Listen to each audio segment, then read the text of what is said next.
Hidup tenang dan nyaman secara finansial di masa tua tentu menjadi hal yang sangat didambakan banyak orang.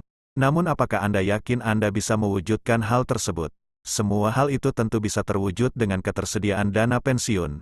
Mempersiapkan hal yang satu ini jelas membutuhkan komitmen yang kuat. Dan ketahuilah bahwa, setitik perilaku sepele ini bisa saja menggagalkan upaya Anda dalam mengumpulkan dana pensiun.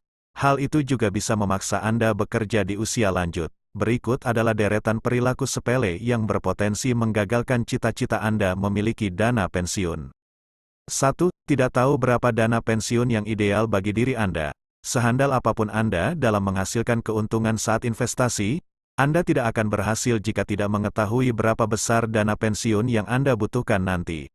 Hitunglah kebutuhan pensiun Anda dengan menghitung total pengeluaran tahunan Anda, dan tingkat inflasi rata-rata di Indonesia. Sesuaikan pula perhitungan itu dengan tahun di mana Anda akan pensiun.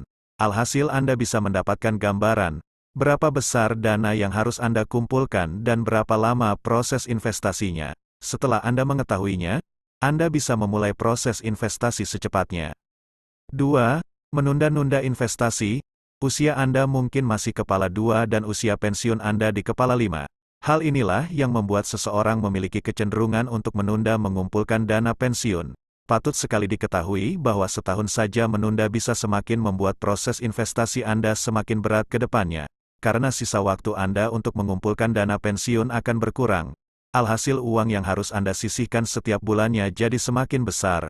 Mulailah investasi untuk dana pensiun secepatnya, setelah Anda memiliki dana darurat dan proteksi minimal dalam bentuk asuransi kesehatan. 3.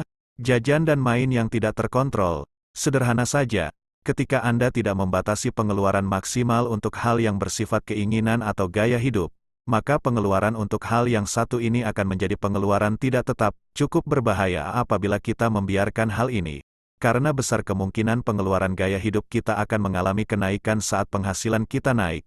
Ketika pengeluaran gaya hidup melonjak, maka dikhawatirkan pengeluaran untuk investasi jadi semakin berkurang. Alokasikan saja dana maksimal 15-20% dari penghasilan per bulan untuk pengeluaran gaya hidup. Tapi jika Anda sudah bisa merasa cukup dengan 10% atau lebih rendah lagi, maka itu akan jauh lebih baik. 4. Profit taking sebelum waktunya. Tidaklah mudah untuk memulai investasi jangka panjang tanpa sebuah komitmen dan pengetahuan yang baik. Dengan alasan mengamankan modal, bisa saja di tengah jalan kita mencairkan investasi dana pensiun kita karena keuntungannya sudah menggiurkan. Apakah hal ini boleh dilakukan? Keputusan ini bisa menguntungkan, bisa juga sebaliknya. Ketika dana tersebut dicairkan dan tidak kunjung diinvestasikan kembali, maka ada potensi dana itu malah terpakai untuk hal yang tidak semestinya. Kesalahan sepele ini justru bisa membuat Anda sulit mengumpulkan dana pensiun dalam jumlah yang semestinya. Adapun solusi yang bisa Anda terapkan untuk masalah ini adalah dengan menerapkan strategi investasi pasif untuk mengumpulkan dana pensiun. Anda bisa memilih instrumen keuangan seperti reksadana indeks atau exchange traded fund, ETF, untuk tabungan pensiun Anda. Investasi pun dilakukan secara berkala, dan manfaatkan momentum koreksi pasar untuk menambah investasi Anda. 5. Mindset anak adalah dana pensiun. Alangkah lebih baik bagi Anda untuk bisa mandiri secara finansial dan bisa memberikan bekal yang bermanfaat bagi anak hingga cucu, bukan malah menjadikan mereka sebagai generasi sandwich yang harus membiayai hidup orang tua serta keluarga intinya. Terima kasih sudah menonton. Jangan lupa klik tombol like dan subscribe, dan komen tips apalagi yang Anda butuhin seputar finansial.